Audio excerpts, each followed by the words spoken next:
Hi കൂട്ടുകാരെ, ഇന്ന് കട്ടപ്പനയിൽ പോയപ്പോൾ മീൻ വാങ്ങിച്ചു. പതിവ് പോലെ ഇതിൻ്റെയും പേര് എനിക്കറിയില്ല. കടയിൽ നല്ല തിരക്കായിരുന്നു, അതുകൊണ്ട് പേര് ചോദിക്കാൻ പറ്റിയില്ല. പേരറിയില്ലെങ്കിലും പുതിയ മീനുകൾ പരീക്ഷിക്കാൻ എനിക്കും ചേട്ടായിക്കും ഇഷ്ടമാണ്. പിന്നെ ഫുഡിൻ്റെ കാര്യത്തിൽ ഞാൻ ഒട്ടും പിന്നോട്ടല്ല. തിരിച്ച് കടിക്കാത്തതെന്തും ഞാൻ കഴിക്കും. എന്നാൽ എന്താണ് എൻ്റെ പ്രിയ ഭക്ഷണം എന്ന് ചോദിച്ചാൽ എനിക്കറിയില്ല. എല്ലാം ഇഷ്ടമാണ്. കല്യാണം കഴിഞ്ഞ സമയത്ത് ചേട്ടായി എല്ലാ ഫുഡും മീനും ഇറച്ചിയും ഒന്നും കഴിക്കില്ലായിരുന്നു. എന്നാൽ എൻ്റെ കൂടെ കൂടി പുള്ളിയും ഇപ്പോൾ എല്ലാം കഴിക്കും. എന്നാൽ എനിക്കിഷ്ടമുള്ളതെല്ലാം പുള്ളിക്ക് ഇഷ്ടമല്ല കേട്ടോ.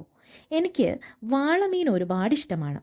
എന്നാൽ ചേട്ടായിക്കത് തീരെ ഇഷ്ടമല്ല. എൻ്റെ വീട്ടിൽ പണ്ട് തൊട്ടേ എല്ലാം വാങ്ങിക്കുമായിരുന്നു. സമ്പാദ്യമൊന്നുമില്ലെങ്കിലും ഫുഡ് ഒരുപാട് വാങ്ങിത്തന്നാണ് ഞങ്ങളെ വളർത്തിയത്. അതുകൊണ്ടാണ് ഞാൻ ഇത്ര ഫുഡിയായത്. പണ്ടാരോ പറഞ്ഞു കേട്ടിട്ടില്ലേ, ഒരുപാട് തിന്നുന്നവർക്കാണ് ഫുഡിനോട് കൊതിയെന്ന്. അതുപോലെയാണ് ഞാനും.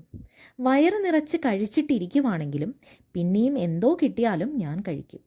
എന്ത് ചെയ്യാനാ, എൻ്റെ ഒരേ ഒരു വീക്ക്നെസ് ഭക്ഷണമായിപ്പോയി. അതൊക്കെ പോട്ടെ, നമുക്ക് മീൻ വെട്ടലിലേക്ക് തിരിച്ചു വരാം. കാണും പോലെ അല്ല കേട്ടോ, വെട്ടാൻ നല്ല പാടായിരുന്നു. കൈയൊക്കെ ചെറുതായി പൊട്ടി. എന്നാലും സാരമില്ല, കൊന്നാൽ പാവം തിന്നാൽ തീരുമെന്ന് പറഞ്ഞതുപോലെ ഇത്തിരി കഷ്ടപ്പെട്ടാലും ഇതൊക്കെ കഴിക്കാമെന്ന പ്രതീക്ഷയിൽ മീൻ വെട്ടൽ തുടങ്ങി. പോയിട്ട് വന്നിട്ട് കുളിച്ചില്ലെങ്കിൽ എന്താ, മീൻ വെള്ളം വീണ് ഞാൻ നന്നായി കുളിച്ചിട്ടുണ്ട്. മീൻ വെട്ടിയ പാടെ അടുത്ത് ചെന്ന എന്നെ ചേട്ടായി ഓടിച്ചു. നാറ്റമാണത്രേ. എന്നാൽ കറിയാണെങ്കിൽ നല്ലതുമാണ്. പപ്പടം മാത്രം കാച്ചാൻ അറിയാവുന്ന പുള്ളിക്കറിയാമോ നമ്മുടെ കഷ്ടപ്പാട്? മീൻ വെട്ടി കറിയാക്കുക എന്നത് പപ്പടം വറുക്കുന്നത് പോലെ അത്ര ഈസിയല്ല. തേങ്ങ ചിരണ്ടാനും പപ്പടം കാച്ചാനും പഠിപ്പിച്ചതുപോലെ ഇനി മീൻ കറി വയ്ക്കാനും പഠിപ്പിക്കണം. എന്നിട്ട് വേണം എനിക്കൊന്ന് വിശ്രമിക്കാൻ. നടക്കാത്ത കാര്യമാണെങ്കിലും പറയാൻ നല്ല രസമുണ്ടല്ലേ. അപ്പോൾ വീണ്ടും കാണാം. ബായ്.